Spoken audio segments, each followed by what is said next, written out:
chat here on the screen. So that was my bad, y'all. No, it wasn't y'all. That was 100% me that time. But no, John the Boda with the 99.99 hitting us for that max damage in Final Fantasy. He got us. We're dead. He got us. Congratulations on the moves. A great way to start the new month. Also, get those likes up. God damn it. I had to. God damn it. You stopped talking for a second. So when you said it got us, I thought the shit died. Don't do that again. Oh, my bad. Sorry. Apologies. I don't want to scare anybody. But no, y'all are good.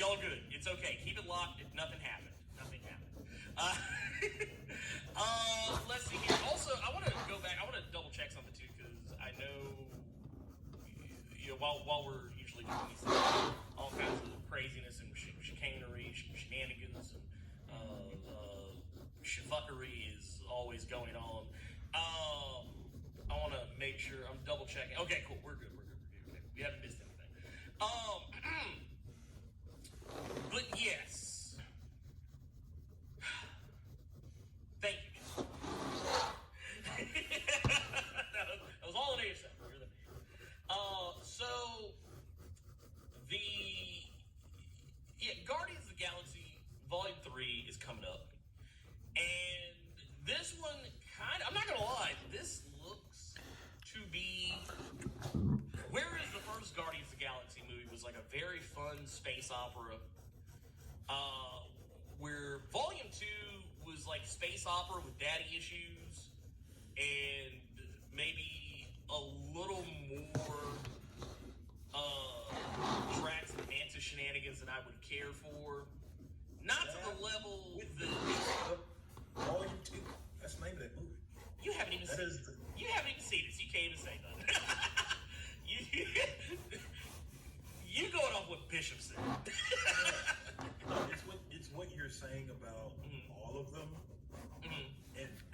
trying to keep the music thing with Volume 1, Volume 2, Volume 3. Mm-hmm.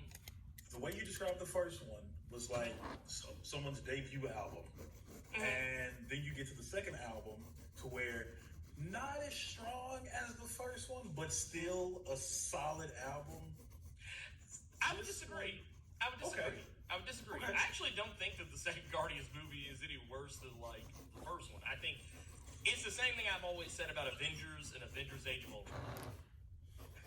Like everybody likes to say that Avengers Age of Ultron is like terrible, but the thing is, it's not that it's terrible. It's just the fact that it didn't wow audiences the same way the first one did, because you've already seen Captain America, Iron Man, Thor, so on and so forth. You've already seen them team up against a threat. So they weren't adding anything to the movie that you hadn't seen before. And I think that's why a lot of people usually come down on Age of Ultron so hard, is because they had expectations that it was going to be, you know, like they were going to see something that literally they'd never seen before. And while there were some things, I don't think it didn't go the way I think a lot of people had. The movie that I think people had made up in their mind was different than the movie that they actually got. And I think it's the same thing with Guardians Volume 2. Like, I don't, like, honestly, Guardians Volume 2 is a largely inoffensive movie. Like, the only one thing I'll criticize the movie for is, yeah, there's probably, like, the whole bit between Rocket and Star-Lord in the second movie. I feel like I felt like they were retreading ground in the first movie, only they just put it on steroids. And there is there was a lot of Baby Groot shenanigans and a lot of Drax shenanigans, but not in the way that yeah. Well, I mean, it didn't bother. Like, it neither bothered me. It just, if it was me personally, I would have dialed it back just a little bit. If it was me, if I was the one in charge, I'd have done it. It would have been a little less funny in some spots, but that's kind of what it was supposed to be. So it's like, it's whatever. You know, I don't give a shit. Correction. Yeah. Mm-hmm. I watched Volume 2. I just didn't finish Volume 2. Oh, well. When you finish it, you can come back and tell me about it. But the deal is with this one. This one seems like, well, yeah, it's going to have the same shenanigans. There's funny business going on throughout the trailer. It also kind of is going to have something more serious to it. Like, I mean, let's be real. It's James Gunn. James Gunn doesn't really do super serious very often. Like, even when he does do super serious, there's still moments of levity and silliness. I would even challenge you, go watch Brightburn. Brightburn's not a serious movie at the time. It's probably the closest thing I think he's made to a serious movie in some time. It's still got some moments in there where you're like, oh, wow, y'all went there. Okay. The second movie that's been more of the side of things that's going more serious, because Ant-Man looks like it's going to go more serious. This is looking like it's going to go more serious. And I wonder if that's a way to just to end things with the third film in these franchises. Just try to end things a lot more seriously than lighthearted. With the exception being Thor. Well, yeah. Well, here's the thing. Here's the thing. For the longest time, everyone thinks that you have to end, or not end. Everyone thinks that the second movie has to be Empire Strikes Back.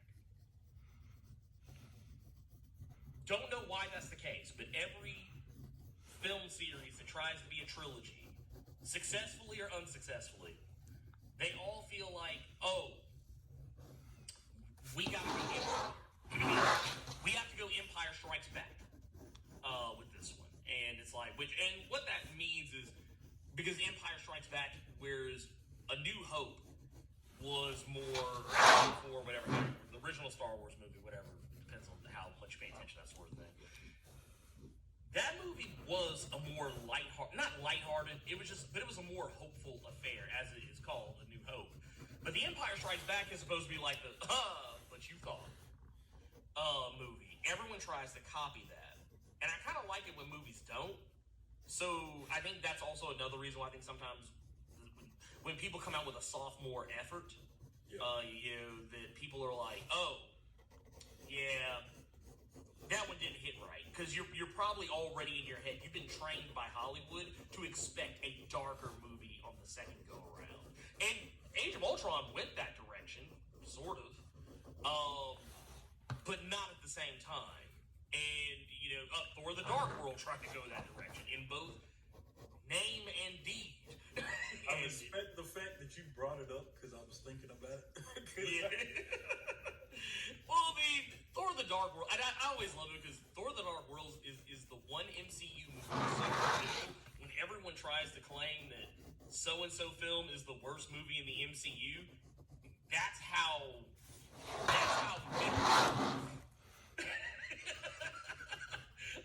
Thor: The Dark World is, because everyone's like, y'all sitting here talking about these movies like, y'all gonna act like Thor: The Dark World did not happen. Okay. Is it a bad movie because everything about it is awful, or is it just bad because it's forgettable? I think it's bad. Well, I think it's bad because it's forgettable. Because I don't remember much. Honestly, outside of Christopher Eccleston and Adam Beasy, I don't remember nothing else. Honestly, I don't even remember Kat Dennings. I actually forgot she was in the movie for as much as she was. But no, this movie is going in a different direction. First and foremost, first thing I want to point out, just kind of going through the trailer, is the inclusion of the Dan Abnett era Guardians of the Galaxy costumes, which I love. This is actually for me, this is my favorite Guardians of the Galaxy fit. Like, I like it when they have these costumes. This is actually, well, to be fair, the Dan Abnett Guardians of the Galaxy, where these costumes came to play, is what got me back into reading the Guardians of the Galaxy comics when the movie was like on the way to coming out. So I was like, I don't really know about all this stuff, and I was like, where should I start? And I was like, and I forget who it was I was talking to in the comic shop. They were like, just pick up the Dan Abnett. And I was like, all right, and it was off to the races. I loved it. So yeah, we got that. Looks cool, looks great. Everybody is in their costumes, looking like all bosses. That shit did was remind me I need to finish the game because that's what I have everyone wearing in the game. This man, he ain't even finished the game, y'all. Lord, God of War, dude. No, you mean? But let me not. I'm gonna be like you. I know I'm gonna be like you. God of War. Whack the rock. There you go. I'm sitting here trying to get the platinum for no other reason than I have this idea in my head to like post it online that I have the platinum for Ragnarok, and I'm just gonna put 2018 was still better than this. Like, you ain't shit. I'm telling you, I have to do it, man. Damn. Anyway, we know the villain of this movie, as I showed off earlier, is going to be Chuck Woody's the High Evolutionary, which, to be fair, we technically saw a taste. We saw a taste of his High Evolutionary during San Diego Comic-Con. I know a lot of people kind of had their various and sundry thoughts about it, but at the end of the day, that was kind of one of those scenarios. It just kind of was what it was. It wasn't anything like his. And I'm here. I'm assuming this is just so we kind of get a better look at him. But I didn't realize that was him at first. Yeah, that's Murn. That's Murn from Peacemaker. That's such a nasty name. hey, that's the name though. I want to point out something because I saw a publication. I want to catch people. It's out of hand. See that girl right there with the white hair? Mm-hmm. People were online trying to say, "Ooh, that's Black Swan." From the John Hickman run. No. I heard that's Ileana from New Mutants. Oh, bro. They say that's Queen. They say that's Queen's Gambit, bro. That's her, bro. Look, hey, look. hey, y'all need to leave Princess Peach alone. Anyway.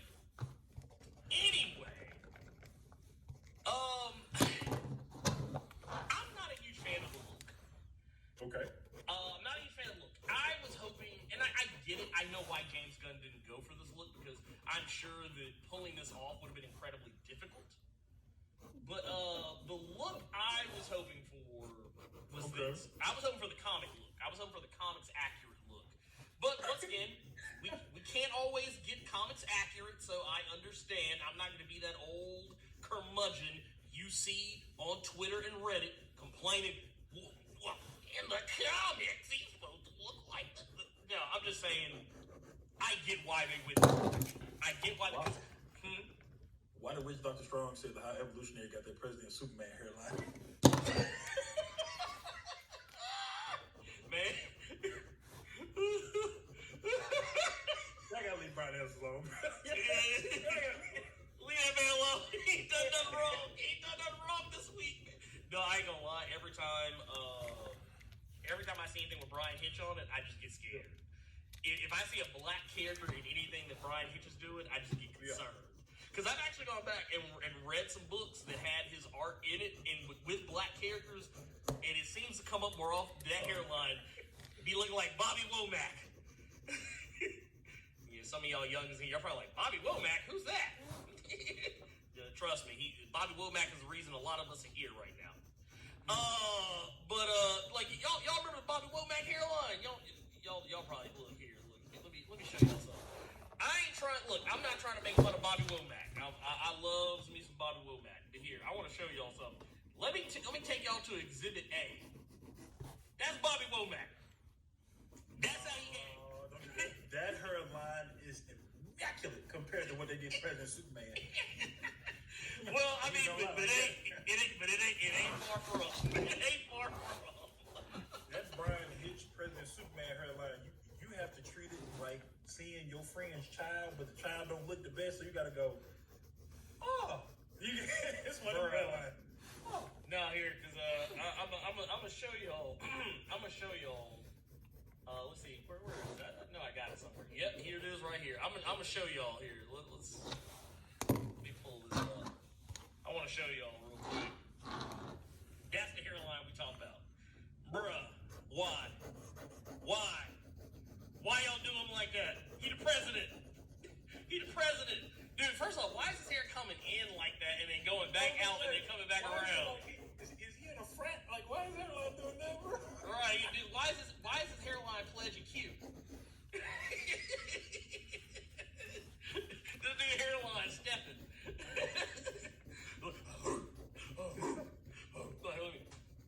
I don't have any boots on, so he ain't gonna stop him.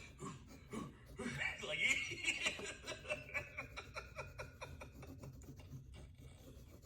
look, I'm just. He got Stephen A. Smith hairline. Y'all ain't shit. Look, y'all ain't shit. Look, hey, 1 in 100. That's what the hairline's saying. If you think you're lonely now, got that scar hairline. No. That man said the President Superman hairline receded like the South seceded. Jeez. Right. I'm sorry, y'all. Let's get back. Let's get back on track. We got way to fuck off. Okay, so one thing I will say about the High Evolutionary that I was impressed that they kept is, you know how he does, one of the signatures of the High Evolutionary is his, like he always creates these wild ass half human, half animal hybrids.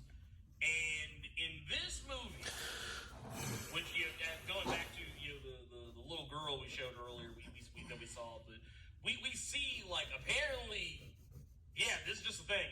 They're making this thing. Like do you remember? Because Carter, you were recently reading this too. Like during the Jerry Duggan run of X-Men so far, yeah. How when the High Evolutionary showed, he had all those random and sundry like half human, half animal people, and then later on we saw Dr. Stasis had like the same thing. Like this is very much in the same tone and vibe of that, which I just think is also that little so ugly that it's cute, but at the same time, like Batista just to bop the hell out this poor little child. Look, why he bop her in the head with the ball like she was Randy Orton when Randy Orton got the thumbs down from Evolution.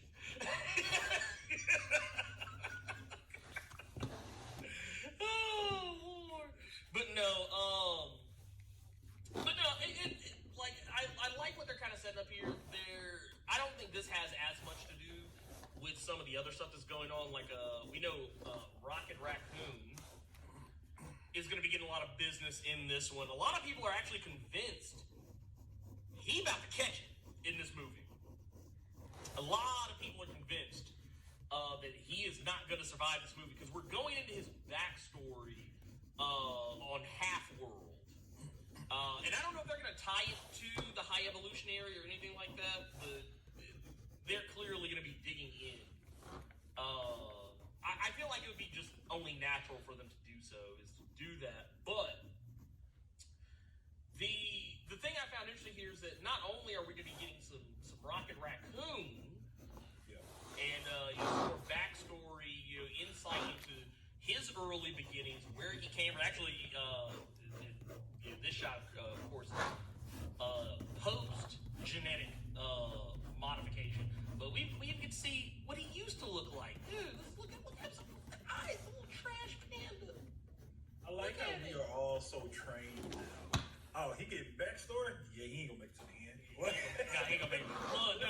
Not only is he getting backstory, they done brought his love interest into the movie. They done brought Lady Lila. Some of y'all may or may not know, Lady Lila is not the otter that he's hugging in this scene is not a random character. This is actually a character from the comics.